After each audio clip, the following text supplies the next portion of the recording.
A terapia cognitiva tem um jeito certo de fazer, porque para ser baseada em evidências, a gente precisa replicar para uma vasta área de situações humanas. A gente tem ali na terapia cognitiva ferramentas para a gente ir atuando com o paciente. Psicólogo faz diagnóstico também? Nós podemos diagnosticar. Porém, eu falo assim, você tem que saber diagnosticar. Não é porque você pode que você sai diagnosticando. Sim. Tem que ter uma humildade muito grande para dizer, não sei, não vou fazer isso. Eu não sou uma estudiosa para dar, diagnósticos, elaborar um diagnóstico. Aí, você pode até fazer, mas você não deve, porque você não é capacitado. Então, um psicólogo bem formado, ele pode e deve dar o diagnóstico. Você atende muitos pacientes com TDAH? Eu atendo muitos pacientes que querem fazer uma avaliação. Quando eu realizo essa avaliação, eles não têm TDAH. É avaliação neuropsicológica. Como é que é? Quem que faz? A neuropsicologia, ela vai te dar uma referência, mas não é determinista, sabe? Se eu sei e se eu estudo bem o que eu tô querendo avaliar, às vezes apenas uma ótima avaliação no consultório, uma excelente anamnese, você consegue diagnosticar se você é um estudioso. Mas às vezes você quer um complemento. Eu tô um pouco inseguro. Quando eu percebi o mau uso das ferramentas, eu me assustei bastante. Como assim? Imagina que eu vou e falo assim, faz esse teste aqui de atenção. Aí você vai lá, faz um teste e não vai muito bem. Aí eu falo, deve ter TDAH. Não. Olá pessoal, meu nome é Vinícius Lacerda, esse aqui é o podcast Autismo em Pauta no Vale e a gente tem aqui com hoje a Cláudia Oliveira. A Cláudia é neuropsicóloga, formada em psicologia pela UFMG, especializada em neuropsicologia pelo Albert Einstein. Ela fez pós-graduação em educação parental e inteligência emocional pela Unifast e hoje está sendo graduada em psicopatologia, Então, Cláudia, é um prazer ter você aqui com a gente hoje. E por que você não se introduz? Conta um pouco da sua trajetória pra gente. Prazer é todo meu, esse convite tão especial. Eu sou Cláudia, então, psicóloga, sou mineira, me formei lá na UFMG e vim para São José dos Campos em 99. Já tem um tempinho, E aí vim fazer uma carreira numa empresa, trabalhei aqui bastante na área de recursos humanos.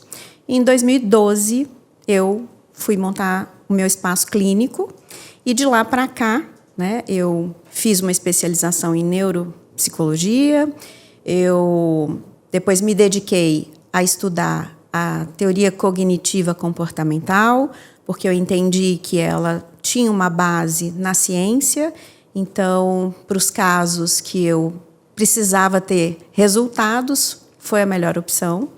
Me especializei em psicopatologia, me especializei também em adolescentes, em inteligência emocional, em educação de pais. E de lá para cá, meu foco é adolescentes, adultos e idosos. Bacana, legal demais. Eu tenho uma pergunta, por que você fez... Por que você escolheu a neuropsicologia, assim? Você tinha vários caminhos para seguir, Tem alguma coisa especial, algum motivo por trás disso? Olha, primeiro, eu vou ser muito honesta, eu não sabia que a neuropsicologia ela ia trabalhar com muitas testagens, ferramentas para testar aí a mente, as funções executivas, etc. Eu achava que era neurociências. Confesso para você que quando eu cheguei, eu falei, opa, não era o que eu estava imaginando. Mas eu achei fantástico e eu tinha uma necessidade de conhecer um pouco mais do cérebro, conhecer um pouco mais da ciência, estudar mais essa parte. Porque eu fiquei muito tempo nas empresas e eu não tinha essa formação. E aí, então, foi isso. Eu falei, nossa, eu fiquei encantada. Achei que a gente precisava trazer mais uma psicologia baseada em evidências e a neuropsicologia era um bom caminho.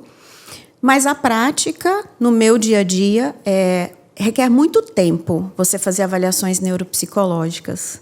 Então, com a agenda muito cheia, eu comecei a perceber que ou eu ia só para a neuropsicologia, ou eu trazia uma neuropsicóloga para a minha equipe para eu poder continuar atendendo clinicamente e tendo os resultados de uma avaliação neuropsicológica feitos por uma outra pessoa.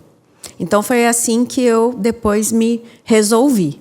Entendi. Entendeu? E legal que você, assim como eu, você veio de Minas. Você é de BH, né? Eu sou. Fiquei sabendo, também sou de BH. Jura? Juro, sou de BH. Mineiro do pão de queijo. Sou. Agora, pronto. Pois é. E que te trouxe aqui? Olha, então, eu me formei, né? Na verdade, eu vim para cá em 99, eu me formei em 96. Aham. E eu sempre tive uma vontade de expandir a minha atuação e teve uma oportunidade de vir trabalhar numa empresa que estava aí, né, recrutando um monte de gente e tinha vaga para psicóloga. Eu falei, nossa, quero ir para um mundo maior. E aí vim, achava que estava indo assim, como se fosse Nova York, assim, sabe? Saindo de BH, vindo para cá. E foi maravilhoso, porque eu achava que eu ia ficar só 2 anos aqui e que depois eu ia voltar. Era o seu plano? Era o meu plano. E não deu nada certo. Ou deu tudo certo, porque aí eu tudo... fiquei. Todo mundo que pisa em São José não quer sair. Aqui, tive filhos, enfim, e estou aqui até hoje, né? Pergunta se eu quero voltar. Não, agora eu não quero mais. Agora eu quero ficar aqui. Legal. E hoje você trabalha como psicóloga clínica? Isso, clínica. Na psicologia clínica. Então, eu tenho, junto com uma sócia, minha sócia atende crianças e adolescentes, e eu fiquei com adolescentes, adultos e idosos. Entendi. Abrangendo todo mundo. Todo mundo.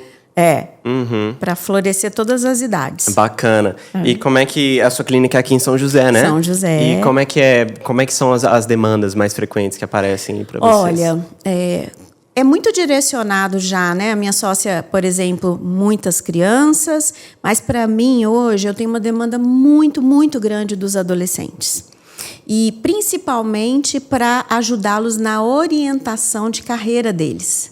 Então, como eu trabalhei muito tempo em empresas, em RH, isso ficou muito fácil para mim. Então, eu associo a experiência corporativa que eu tive de trabalhar em empresas e a parte clínica, né, de fazer uma orientação profissional para os jovens de primeira escolha, né? Como é que eu vou escolher uma profissão? Quem eu sou? Que mercado tem?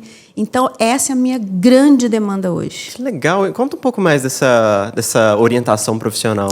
É só para adolescentes? Não, não é só para adolescentes. A gente chama de primeira escolha aquele que, como o nome está dizendo, é uma primeira escolha. Vou fazer igual você quando você foi fazer aí sua medicina, né? E aí, meu Deus, o que eu vou fazer? Quais são as minhas habilidades? Será que eu dou certo? Será que eu gosto disso? Muitos questionamentos. Muitos questionamentos. E muitas profissões a serem escolhidas, né? Sim. Aí tem aquela turma que também fez uma carreira. Aí vamos supor, você fez a medicina, começou a trabalhar, mas aí depois você fala, ai, Cláudia, eu não estou muito feliz.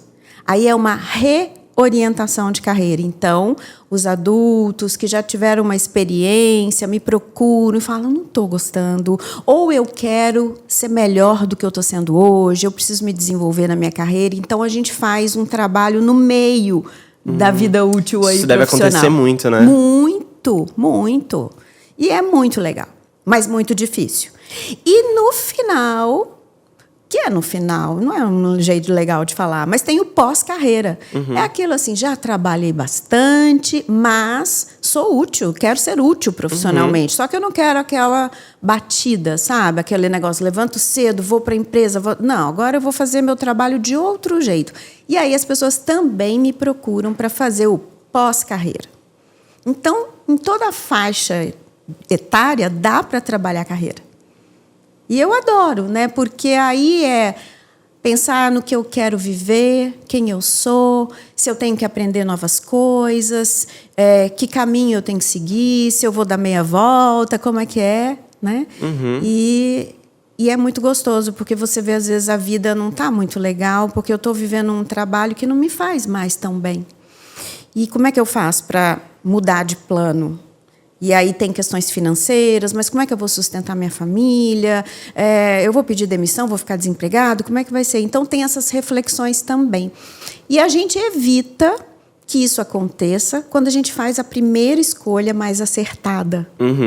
Se você tomou aquela decisão mais acertadinha ali no início da sua juventude e começou a fazer medicina, tomara que é isso mesmo que eu quero e eu sigo, e aí você não vai passar por uma, Cláudia, eu não estou feliz. As chances são de que as coisas vão dar mais certo. Com né? certeza. Que legal. Não é legal? Bem bacana. Eu estava aqui pensando, porque neuropsicologia, eu não sei se todo mundo pensa assim, mas a primeira coisa que me vem na cabeça avaliação neuropsicológica. Isso. Eu sei que você me falou que você não faz mais por questões de agenda, inclusive, mas você pode falar um pouquinho pra gente como é que é? Quem que faz? Sim. Então, na verdade, assim, você precisa se especializar, né, em neuropsicologia.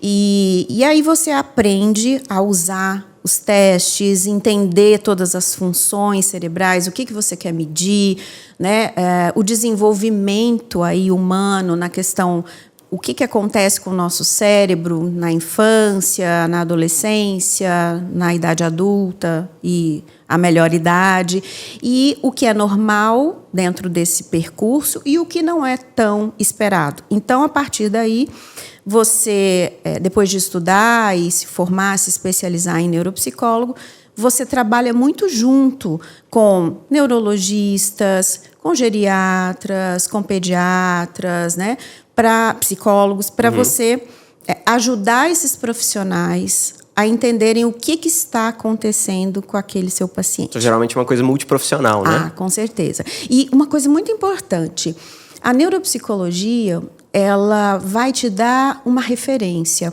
Ela não é a que determina as coisas. Eu posso dizer, olha, ele não apresentou resultados esperados para a idade dele, etc. Estes dados vão contribuir para uma análise daquele paciente, mas não é determinista, sabe? Para falar, olha, deu no teste, você é isso. Não, a gente é um ser muito complexo, então a gente precisa de um olhar integral, né? E as ferramentas, elas vêm para nos ajudar a fazer um olhar clínico para aquele paciente. Porque a clínica, um bom profissional, dificilmente ele precisa avaliar neuropsicologicamente falando.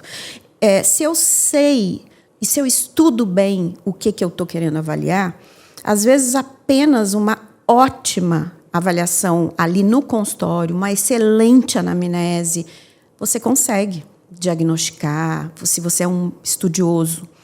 Mas, às vezes, você quer um complemento. Eu estou um pouco inseguro. Deixa como uma ferramenta. Ver. Isso. Entendi. Mas eu, assim, confesso que quando eu percebi o mau uso das ferramentas, eu me assustei bastante. Como assim? Imagina que eu vou e falo assim, faz esse teste aqui de atenção. Aí você vai lá, faz um teste e não vai muito bem. Aí eu falo, deve ter TDAH. Não, né? Assim, é rótulo, é pouca consistência em análise, imediatismo numa análise, leva-se tempo para você realmente fechar um diagnóstico de alguma coisa que você esteja aí suspeitando, você precisa ter raciocínio clínico. Então, não é fazer um testezinho. E muitas das vezes você acha até que o teste está na internet, que você vai lá e fala, eu fiz esse teste. Então, é muito perigoso, porque um teste na mão de alguém que não sabe interpretá-lo e muito menos contextualizá-lo, pode ser um horror. Pode. Né? Então, quando eu recebo alguns adolescentes falando, eu acho que eu tenho isso porque eu fui num profissional que ele falou que eu tenho, eu falei, como que ele te avaliou? TDAH virou moda. Aí era assim, a gente conversou em 20 minutos, aí a pessoa falou que tem TDAH. Como assim? Eu fico curiosíssima de saber. Você atende muitos pacientes com TDAH?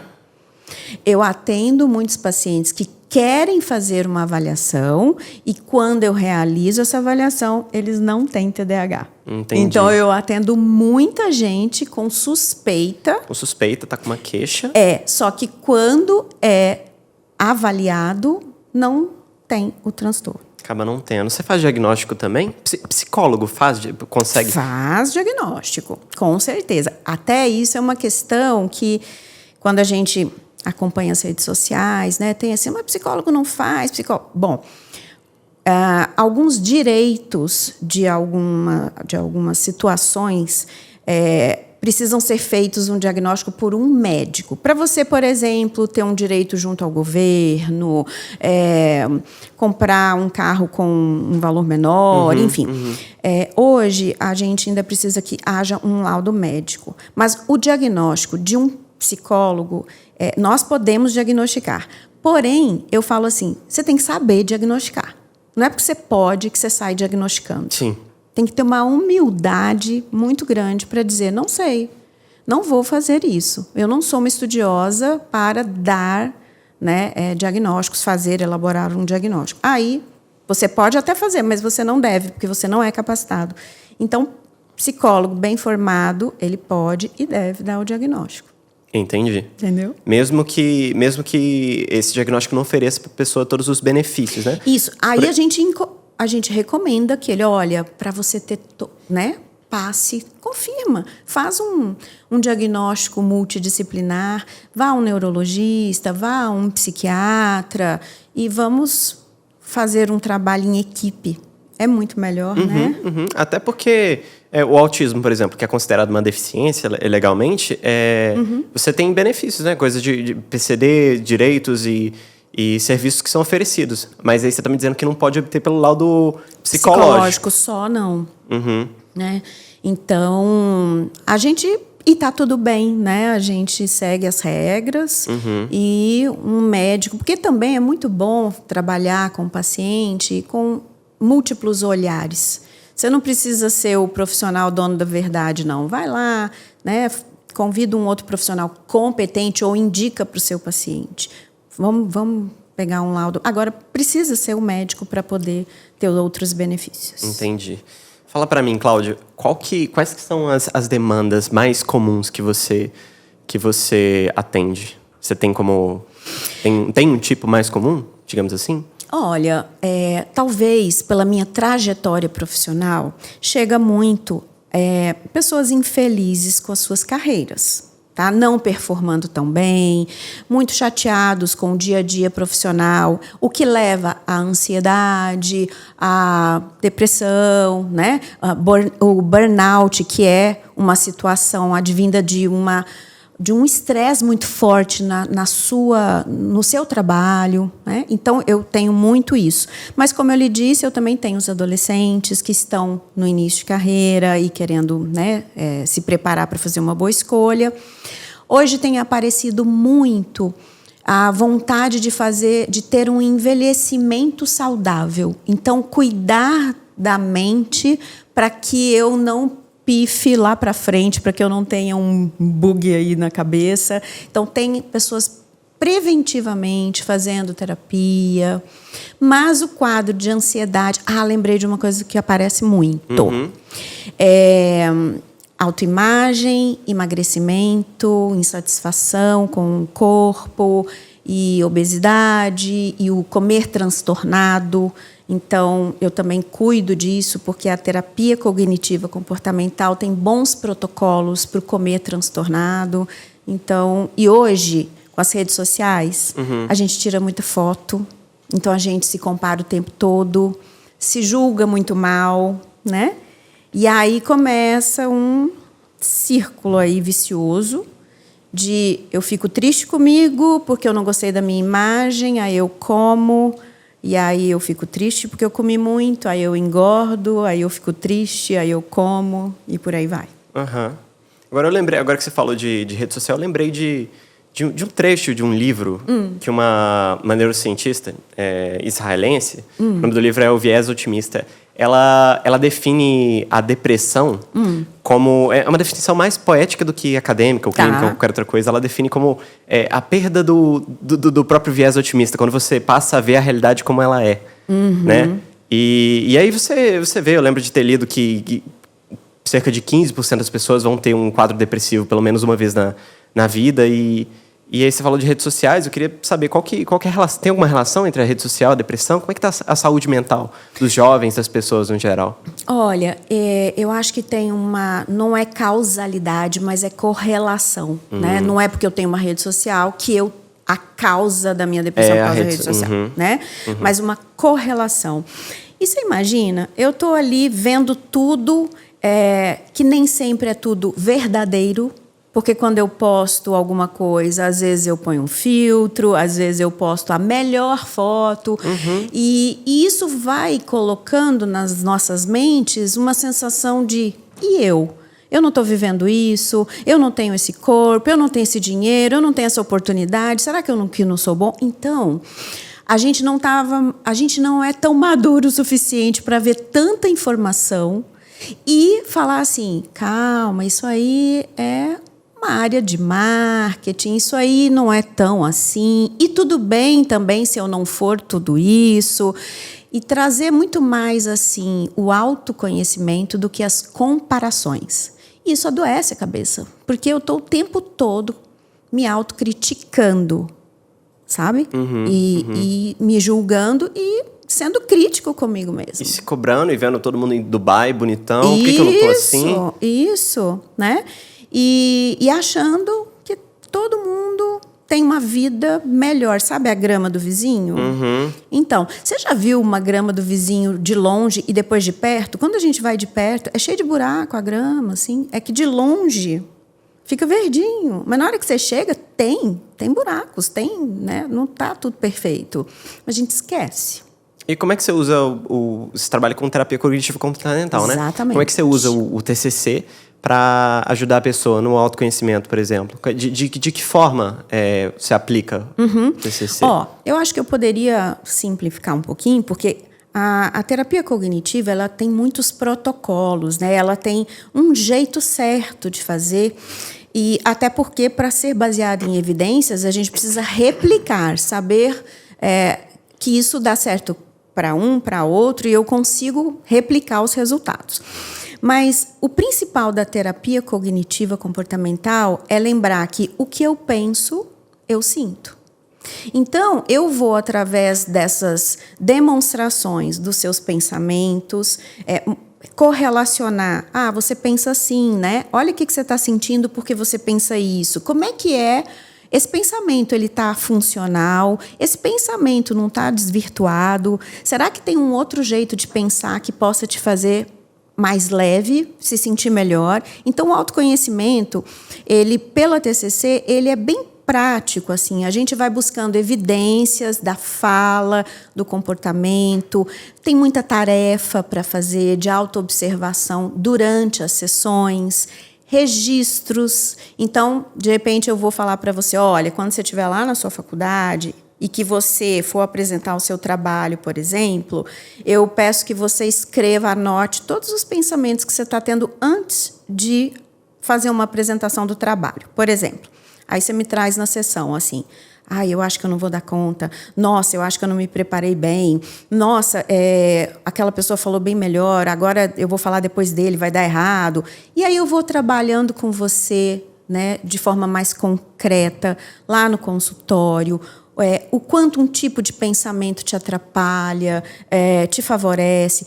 Te ajudo a treinar habilidades comportamentais, sociais. Legal. Medo, por exemplo, tem uma dessensibilização. Enfim, para uma vasta área de situações humanas, a gente tem ali na terapia cognitiva ferramentas para a gente ir atuando com o paciente. Entendi. Eu tenho um caso para você. Tem um amigo meu. Ele... Vai, anamnese, meia boca aí, vai. É um homem, 25 anos, acaba de entrar num trabalho novo, ele tem um diagnóstico de autismo, e eu sei que não é exatamente a sua área de especialização autismo, mas a queixa é palatável. Tá. O trabalho ele consegue fazer tranquilamente, suave, mas ele não se dá muito bem com as pessoas. Ele tem dificuldade de... Ele se sente mal, tem um tipo de fobia social, como ele descreveria. E como é que você pode ajudar essa pessoa por meio da TCC? Ou talvez uma variação, não sei. Como é que você pode ajudar essa pessoa na prática? A primeira coisa, a gente precisa entender qual é o desejo dele. Se ele falar para mim assim, olha, eu me sinto mal, eu tenho uma certa fobia, mas eu quero melhorar isso, eu quero ter mais contato, ou eu quero eu não quero me sentir tão mal por ser assim, por não gostar de ter contato com as pessoas, por exemplo. Porque quem disse que tem que ser assim ou assado, né? Então, a gente vai sempre olhar se ele está tendo prejuízos na vida, em qual área, com que intensidade, com que frequência, e juntos decidir uma meta terapêutica. Uma meta terapêutica. Então, por exemplo, Cláudia, eu quero ser capaz de fazer meus trabalhos em grupo sem essa sensação ruim de estar com pessoas. Então, nós vamos trabalhar esse pequeno ou grande passo na vida daquela pessoa que deseja aquilo. Ele não está querendo, eu quero ser o sociável, eu quero estar em todas, com todas. Não, ele não quer. Ok, não precisa. Então, nós vamos a passos lentos, assertivos, de acordo com o resultado que ele quer alcançar. Sem pressa, com consistência e tranquilidade. Perfeito. Entendeu? E aí a gente vai usar várias situações, né? Até entender por que ele sente isso. Às vezes tem um pensamento disfuncional. Eu me sinto mal estando perto das pessoas porque eu tenho certeza que elas estão me julgando. Tá, mas que certeza é essa? Vinda de quem? Vamos trazer umas evidências sobre isso. De repente ele fala, nossa, é verdade, não tem nada a ver, né? Ninguém está me julgando, tá tudo certo, então... Eu li uma coisa sobre isso outro dia, efeito holofote, né, que eles chamam. A pessoa acha que está sendo observado. Não é como se fosse uma paranoia psicótica de eu estou sendo observado pela KGB e monitorado. É tipo, eu acho que eu estou sendo... As pessoas estão olhando para mim e... Todo mundo acha isso. Eu entrei aqui, nossa, todo mundo vai me observar? Meu Deus, peraí, como é que eu... a gente tem o medo do quê? Do julgamento.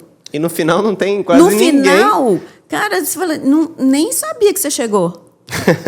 Né? Eu que falo que eu tenho 1,5 m, então posso ficar tranquila. Às vezes passo despercebido. Ninguém nem viu. Ninguém nem viu. Entendeu?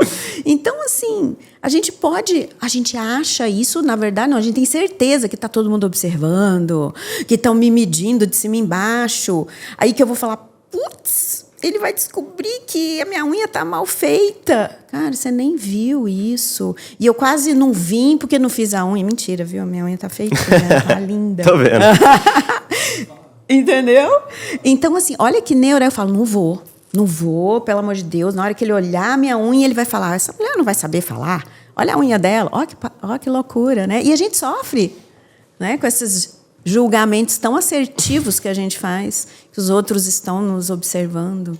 Pois é, né? É muito louco isso. E a gente sofre, hein? Não é? É uma crença cravada, né? A certeza de que isso está acontecendo. Tatuada, né? Assim, tatuada, estampada. Pois é. Ô, Cláudia, agora a gente está chegando no final da entrevista. Já estamos. E eu queria saber o que você gostaria de falar? Que mensagem que você deixaria para outros profissionais que estão trilhando a carreira de psicólogo, que possivelmente estão nos assistindo, que você acharia interessante de falar para eles? Poderia ser valioso. Olha, eu falaria assim, que linda a sua escolha de trabalhar com a saúde mental, né? É um caminho bastante ainda a ser trilhado, porque... Em primeiro lugar, vem a saúde física e depois, assim, a saúde mental eu vou dando conta aqui, né? Mas, assim, não vamos desistir, não, porque a gente pode ser um instrumento muito útil para uma sociedade mais saudável, mais leve e disseminar a psicologia, a terapia, né, o desenvolvimento mental, não quando já deu errado e aí eu vou recorrer a um profissional só porque agora eu estou muito ruim, mas que a gente possa ser fonte de prevenção de adoecimento e muito menos de pronto-socorro, sabe? Já deu errado, agora eu vou procurar um psiquiatra, agora eu vou procurar um psicólogo, enfim. Não, que a gente consiga trazer as pessoas antes para um autodesenvolvimento leve, com consciência. E acho que nosso papel é fundamental para que isso aconteça nesse mundo hoje tão cheio de desafios para a nossa mente, né? Excelente resposta. Obrigada. Que eu ia falar com você. De todos os momentos que você passou, o que você acha que foi mais valioso, tomando em consideração a sua carreira, tudo que você passou, que mais te dá recursos para você usar na clínica? A minha força de vontade de estudar todos os dias sozinha. Eu sou muito autodidata. Autodidata, é o que eu ia falar. E eu vivo pelo meu compromisso de ser uma profissional melhor a cada dia. E para eu ser uma profissional melhor a cada dia, porque eu vou encontrar todos os dias uma pessoa diferente que vai sentar lá no meu consultório com um universo totalmente diferente, que eu nunca vi na vida ainda. Eu tenho que estudar, eu tenho que me capacitar todos os dias. E esse compromisso eu fiz comigo e com quem é meu paciente, ou quem vai ser, né? Então, essa tomada de decisão foi fundamental para mim.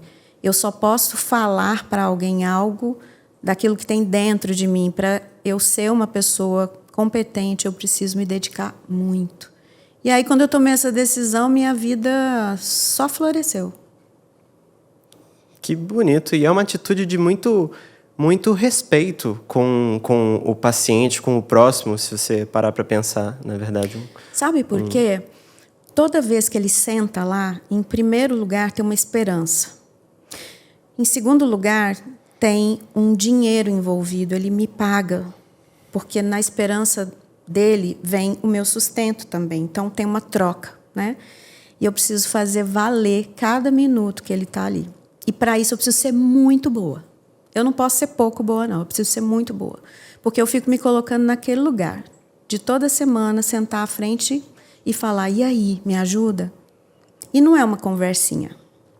Eu tenho que saber o que eu estou fazendo, né? E, para isso, eu preciso ser melhor que ontem. O dia que eu tomei essa decisão, a minha profissão, a minha carreira deslanchou e o meu coração ficou em paz. Perfeito.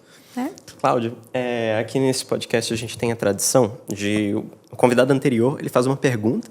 O próximo convidado tem uma pergunta para você. E depois eu vou pedir para você fazer uma pergunta para o próximo convidado. Tá. Que você não sabe qual que é. Uau. Então vamos lá. A pergunta é a seguinte: o que você faz para um mundo melhor e mais inclusivo? Olha, parte dessa resposta está no que eu acabei de falar. Sim. Né? Eu acho que é o meu senso de responsabilidade com a minha vinda aqui nessa terra. Eu não vim aqui a passeio e nem para ser servida. Eu tenho isso muito claro. Eu vim para servir. Então, eu vou fazer meu papel bem direito. E a inclusão, ela hoje passa pela minha humildade e de entender que somos todos iguais. E aí, lutar por um mundo que seja mais coerente com esse pensamento que eu tenho. Não tem diferente. Tem um mundo despreparado para todos. Né? O mundo está preparado para alguns, falta se preparar para todos. Então, se depender de mim, se eu conseguir fazer um pouquinho para incluir alguém, eu estou cumprindo essa missão. Mas, com o tempo que eu adquiri esse pensamento, esse olhar, e eu espero que eu nunca o perca, sabe? Que eu continue assim, que os meus filhos levem isso também para a vida deles, porque eles aprenderam isso em casa. Uhum. E qual que é a pergunta que você deixa para o próximo convidado? Qual que é a sua missão profissional e como você poderia ajudar as pessoas que não têm acesso ao que você faz? Perfeito. Perfeito? Perfeito. Cláudia, foi uma honra ter você aqui com a gente e a conversa foi muito boa. Eu me sinto genuinamente inspirado. Que bom. Por você e eu gostei muito da nossa conversa. Repetindo, né? Prazer é todo meu, né? Porque toda vez que eu venho falar alguma coisa, na verdade eu que aprendo, né? Eu reforço os meus aprendizados e acrescento mais coisas. E obrigada por você ter me dado essa voz aí, esse espaço. Obrigado você por aceitar o convite. Obrigada.